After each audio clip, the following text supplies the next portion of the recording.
Oh, it's so good to be with you today, Kajal. Um, we've just had our own sort of little catch up before I started recording for our conversation today. Um, and it's just such a great opportunity to connect with you because today we are talking all about vulnerability.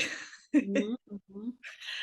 And naturally, at least I think naturally, when you know that you're going to be recorded, you're going to put something out on YouTube, there's a nervousness, there's a vulnerability there. And so I've just gone through my own little Yeah, process of addressing my own vulnerability on that. But yeah, welcome, Kajal. It's so great to be chatting with you today. And I wanted to approach this conversation in two parts. mhm. The first part, I would love to just for you to just introduce yourself, tell us a bit about what you do, and to just talk a little bit about your experiences about vulnerability, about sort of being vulnerable, how it feels, what it does for you, what it does for others. And then the second part of the conversation, um, I would like us to talk about the relevance of vulnerability to businesses today and the relevance of vulnerability to leadership, and just looking at the question, does vulnerability have a place in the workplace? Mhm. So that's kind of like the map of where I'm going. But let me hand over to you. I would love to hear, I suppose, maybe just a little intro, like what you do and sort of how or why you came to do it. Yeah, thank you for having me. I'm looking forward to having this conversation with you. Um, it's a loaded question. I never know how to answer that question. What is it that I do? Um, so I guess let's just talk about how I came to doing this work. I think doing this work was a response to my own live life experiences. Um, it was something that was organically unfolded, and it wasn't necessarily something I was like, I'm gonna I'm gonna grow up to like work in like the self-development or the mental health or spirituality or with metaphysics or something. It was just something that organically evolved as I was searching for meaning and purpose in my own life because of all the trauma, all the pain, um, all the stuff that I had gone through. So I was looking for ways to heal, ways to understand and make meaning of why did why am I the way I am? Why are the things that happen to me, why they happen to me? Like, what is the human experience about? Like, why are we on earth? Just very, very broad questions. And I've always been a very deep thinker and inquisitive mind. And I was the kid that loved asking questions and always thought for herself. So it kind of fell into my lap in a way because I was just seeking answers and clarity on my own pain and suffering that I was going through. And I started to read, I started to learn, I started to explore this, and it just like organically evolved. And I started to share my journey on YouTube back in 2013, actually. I started a YouTube channel. I was what, 23 or 24 at the time. And I started sharing my journey, what I was learning, what I was experiencing, and it just evolved. It evolved and it grew from there. I went on to get my life coaching certification, did a bunch of courses, did a bunch of classes, worked with a bunch of mentors, and eventually evolved into what I'm doing today, which is just helping people come home to themselves and understand who they are, be who they are, love who they are. I would say the core of my work is helping people be the exact individuated self that they are and that they're here to be, because that is a gift to the world. And so much of my own journey has been coming back home to myself because I was so like ripped apart from that. I come from a culture and a family that's very much like you got to fit in, you got to do what society's telling you to do. And I'm an Aquarius, I'm a projector. Naturally, none of that made any sense to me. So it created a lot of confusion and tension, but it also was a catalyst in my life to go and find my own path and be my own person. And in doing that, I understand now that ultimately what we all want is just permission to be exactly who we are as we are. And from that place, we are in our power, but like we will do great things in the world from that place. But it takes a lot of work to come to know that about yourself and to come to accept that about yourself. Yeah, I can certainly vouch for the amount of work that that takes. Yeah. And I got to know you through your podcast, which is called Unlearn Yourself. Yes. And clearly there is an aspect of vulnerability, I guess. Well, no, okay, let me not make that assumption.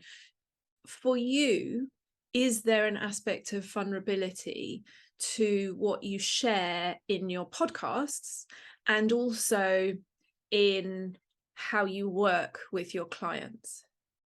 Yeah. So I never approached it in the way that I was like, oh, I have to be vulnerable, or I have to be more transparent, or I have to be more. It was never, I have to be da da da da. This is how you have success, or this is what it means to run a business, or this is what it means to help people, or whatever. It was never my intention or a goal that I kind of, you know, guided me. It was organic again. I think everything about my journey and the way I work is so organic. Even today, you sent me a list of questions that we would potentially be discussing. I didn't bother diving into it. I glanced over it and I was like, no, because when you come to understand how you operate, you allow yourself to operate that way. And it starts your life in the way in your unfolding in your expression and how you be and show up in the world becomes so organic. So for me, I've always been somebody who's very authentic, very real.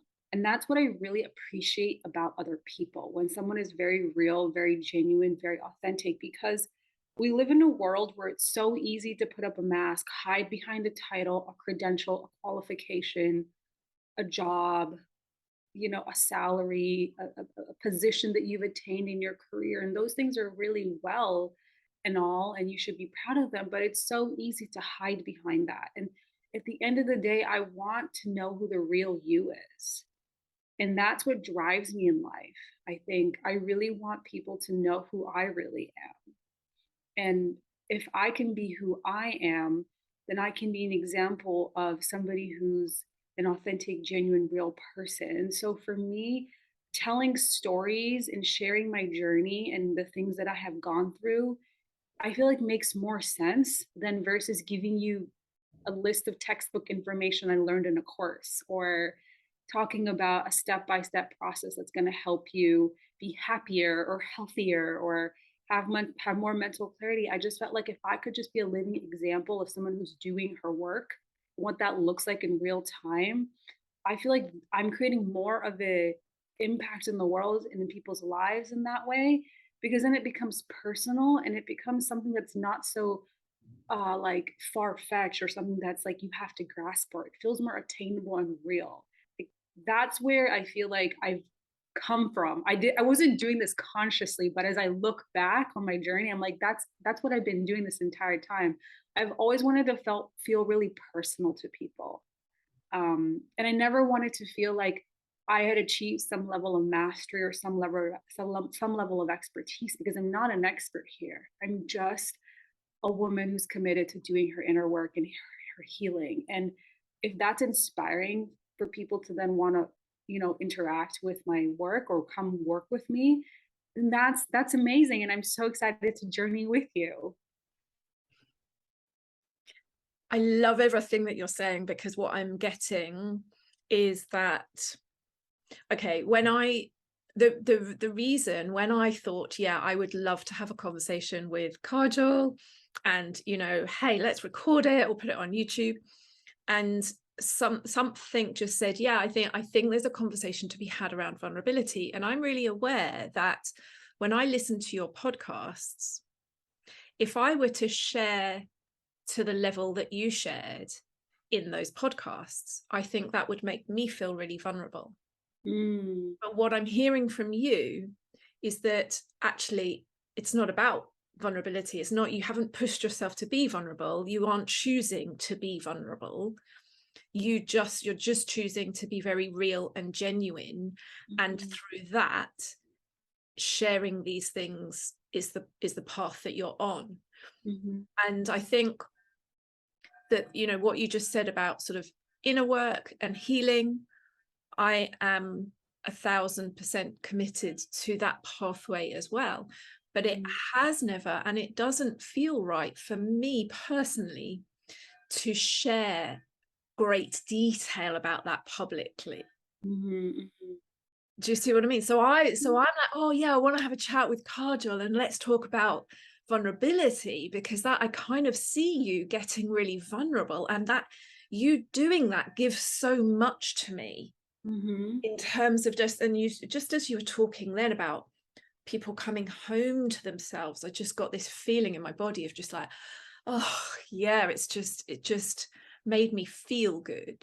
Mhm. But what you're saying actually is that it's not really a vulnerable thing for you to. No, and I think it's also looking at what vulnerability means. I think vulnerability is often associated with something that is, I don't want to say bad, but something that I have to like do, or I have to somehow train myself or get myself to like do more of or be more of. It's like it's if it doesn't come naturally to you, maybe that's not how you're meant to share, right? Yeah. If it doesn't feel organic, maybe that's not how you're meant to share. If you feel like if you're creating something, and I'm talking specifically to those of us who are maybe creators, who do podcasts, who do videos, who create content of any form, or even a product, it doesn't matter what your medium gift is. If you feel like you sharing your process helps will help somebody else and it feels very intuitive and very guided, then do it. But if it doesn't feel that way, then don't do it. And I think I always like to tell people this is that the thing that you admire in somebody else is a thing that is unrecognized, unclaimed within yourself. So if you admire someone's realness or someone's ability to just be so open and just be themselves, there's a part of you that wants to explore that within yourself as well. And perhaps the reason you're not is because maybe you have some preconceived notions and assumptions and judgments of how you need to present yourself to the world. Well, then where did you learn that from? And how is that blocking you from true meaning and connection? I also feel like vulnerability is also a great avenue for true meaning and connection in life. The more real and the more yourself you are in business, in work, in relationships, the the deeper the connection you have, the deeper the ability we have to connect with another human being. Yeah. And to me, that it feels so exciting, Yeah. right? Yeah, totally. I think that there is a little bit of a growing trend towards vulnerability, and it's not necessarily completely mainstream, but I do think that there's a growing trend within workplaces and within business to kind of talk about this idea of, are you bringing your whole self to work? Hmm. And that actually anything less than bringing your whole self to your workplace is a negative. Hmm. And I think that in terms of where we've come from historically, for people to be able to bring their whole selves to work is a huge positive Hmm. and you know, a huge kind of step in terms of human progression and, Hmm. and how we work together. But I also think that in terms of people being um, given credit for finding their own path with that, and making sure that, say, spaces for sharing vulnerability are kind of boundaried and safe enough Hmm.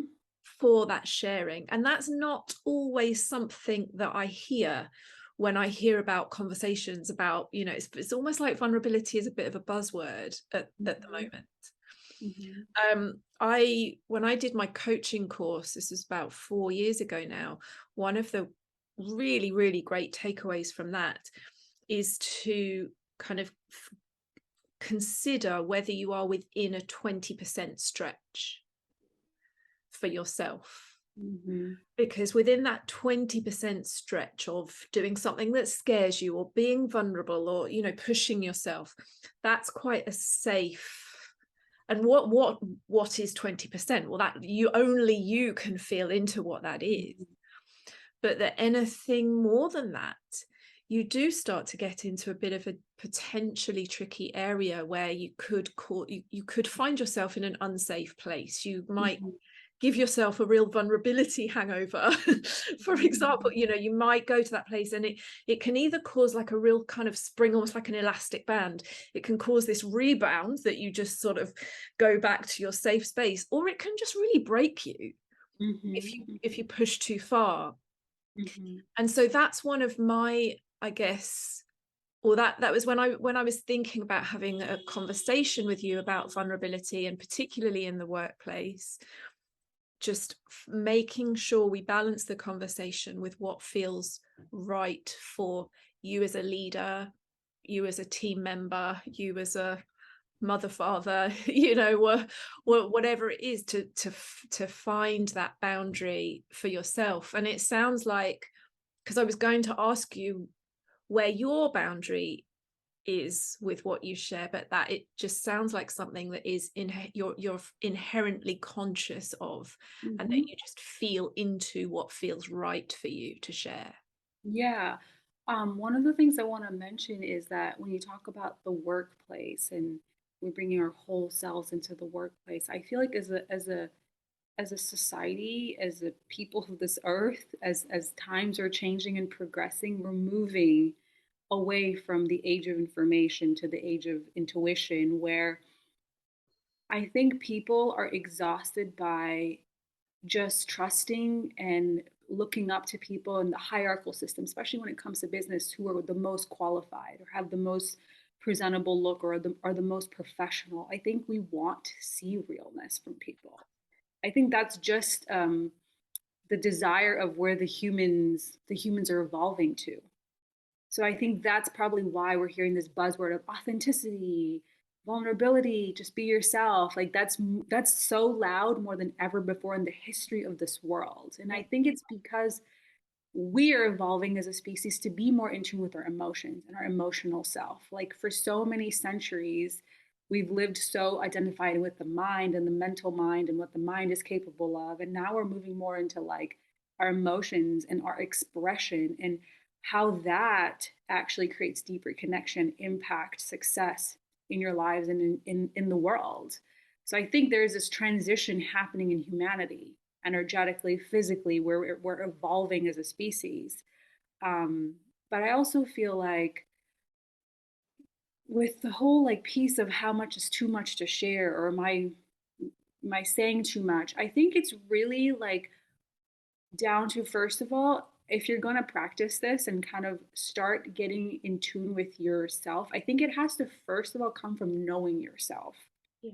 and not just immediately being like, I'm going to just go be vulnerable. So I'm just going to go put myself out there. I think it's knowing yourself, knowing your expression, knowing how you like to express, knowing the way you like to communicate, what you like to communicate, being very intentional about it all.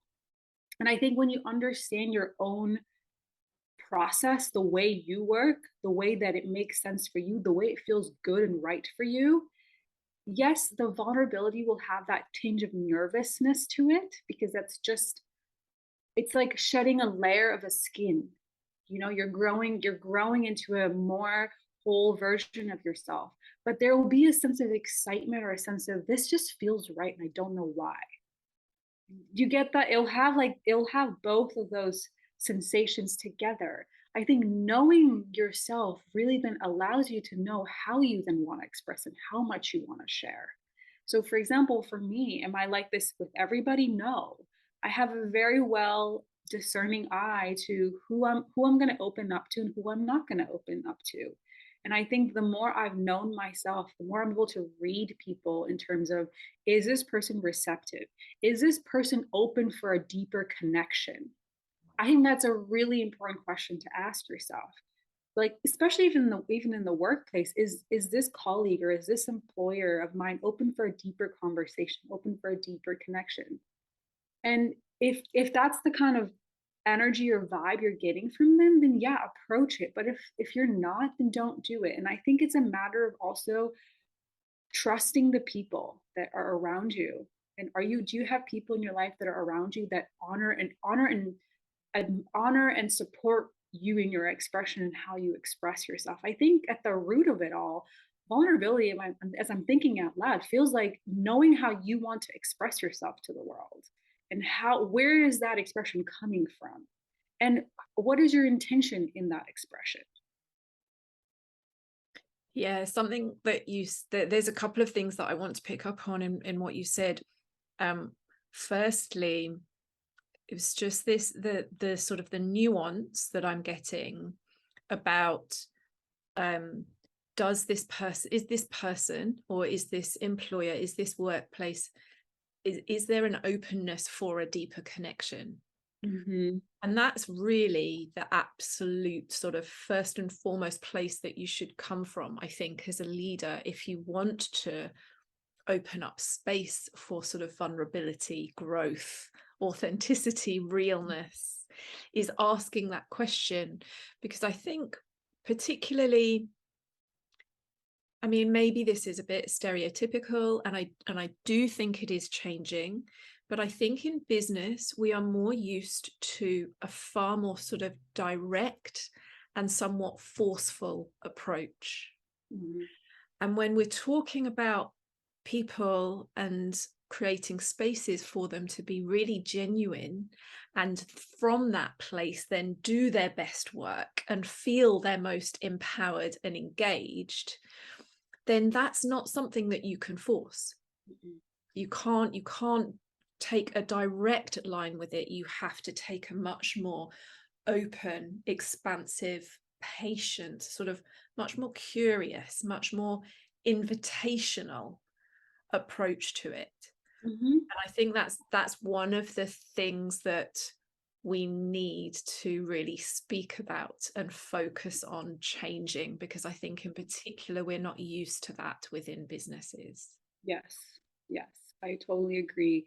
The word receptivity, I feel like, is something that would do wonders if, people who have businesses or employers, it's just becoming more receptive to um, connection, another way of looking at something, another way of doing something. And this is kind of where, like, I love human design, because I've seen this happen where I've talked to people who do human design. That's like their bread and butter. That's what they do for a living. And they've approached human design into the workplace, and they've taught this to their employers.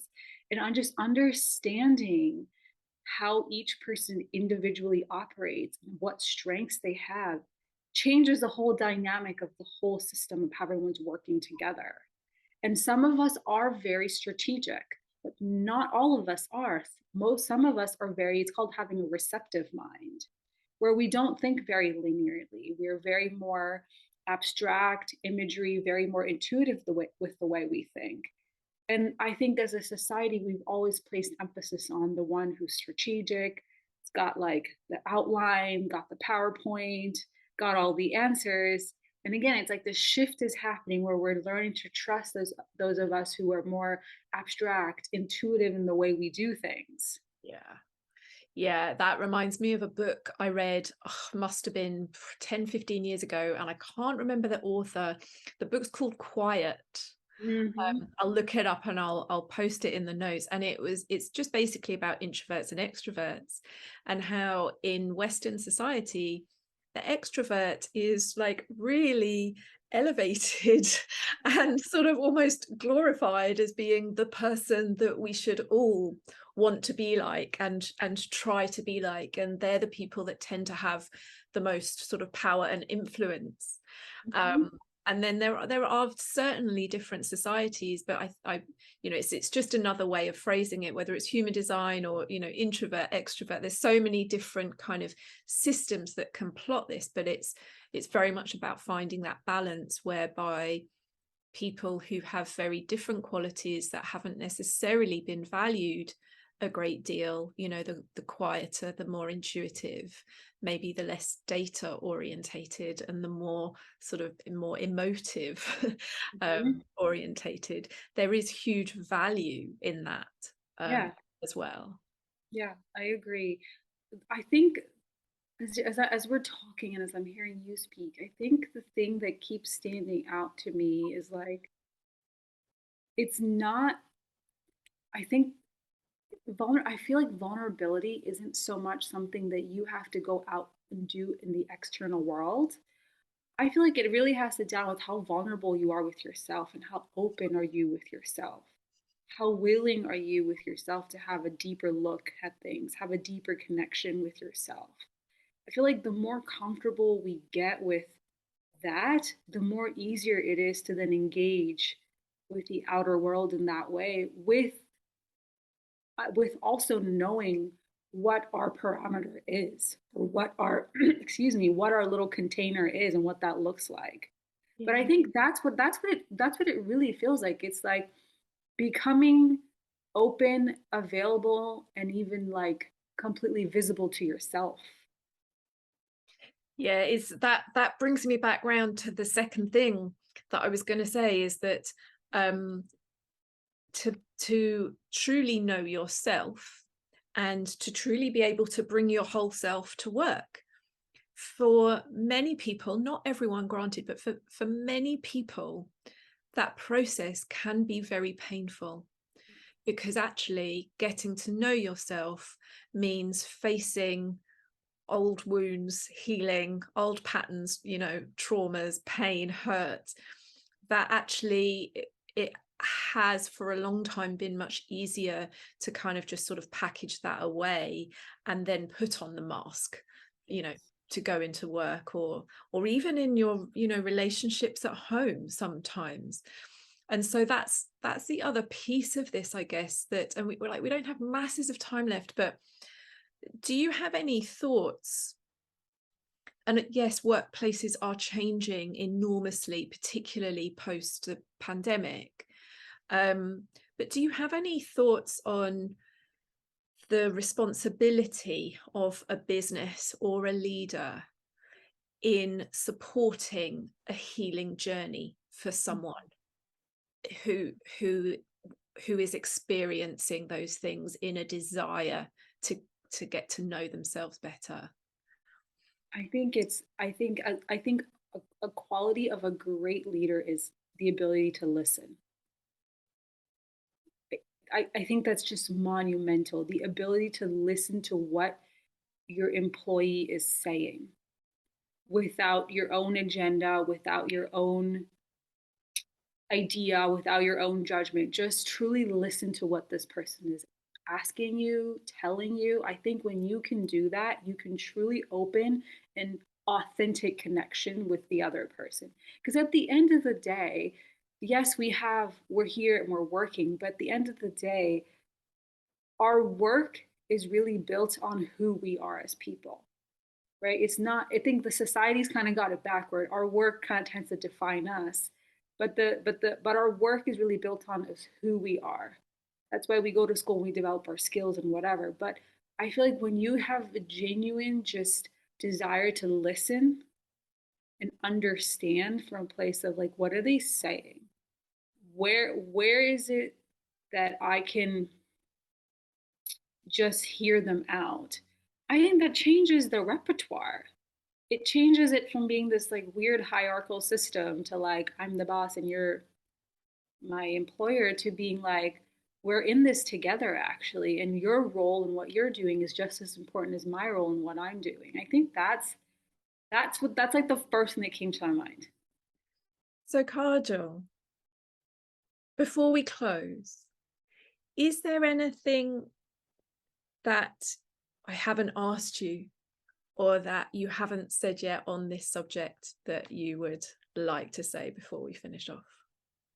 Yeah, I would say instead of trying to put yourself in a box to be more open or to be more vulnerable, I would say just start to play with what how you want to express yourself. Just start there. Like express yourself in your relationships, express yourself at your workplace, express yourself with your children, just how you want to express yourself because a big part of connecting with other people and communicating with other people, which is essentially what all work is about. It doesn't matter what type of work you do. Everything involves another human being. Without it, we're not really in a working environment. We're always in connection with another human being. I think when we just kind of bring more intention and attention to how we want to express ourselves, I think then we'll understand what that looks like for us versus telling yourself I just need to be more like XYZ thing. Yeah. Yeah. Yeah, and it feels to me like it's sort of just referring back to that other point, the kind of the directness, the sort of the forcefulness, that sort of top down, the use of power, that sort of very hierarchical idea, that whilst there is a place for directness, strength and force, that actually we're just not in balance with the other elements to that really make it work, which is that, you know, the openness, the softness, the listening, the curiosity, the space, the not knowing. Mm-hmm. And that's kind of the spaces that I think we really need to focus on, not necessarily sort of just within an office environment. This is within any kind of culture, any, you know, our work cultures, that any places where we gather, because so much more of us are working remotely now or in some hybrid systems, but they're the spaces that I think the the growth and the healing and the getting to know yourself, that's where that happens. Yes. So unless we open those spaces and just take our foot off the gas Mm-hmm. of that forcefulness, in this context, that's, I think, where the realness can come and the authenticity. Yeah, and it's an experiment. Experiment with it. Experiment being forceful and experiment being soft, and see what results you're getting in your life by being that way. Mm. Yeah. Kajal, I'm going to wrap this up for today. It's been such a joy chatting with you. This is the first time we've chatted face to face. We've had a few different emails over the months. A huge thank you for everything that you do in your work, the podcast that you put out, etc. It's very meaningful to me. I find your podcast very grounding and centering, which is, as we've discussed, a very valuable space to get to know yourself, to then be real and authentic in the world. So it's been an absolute joy, and hopefully we will talk again soon. Thank you. Thank you, Kajal.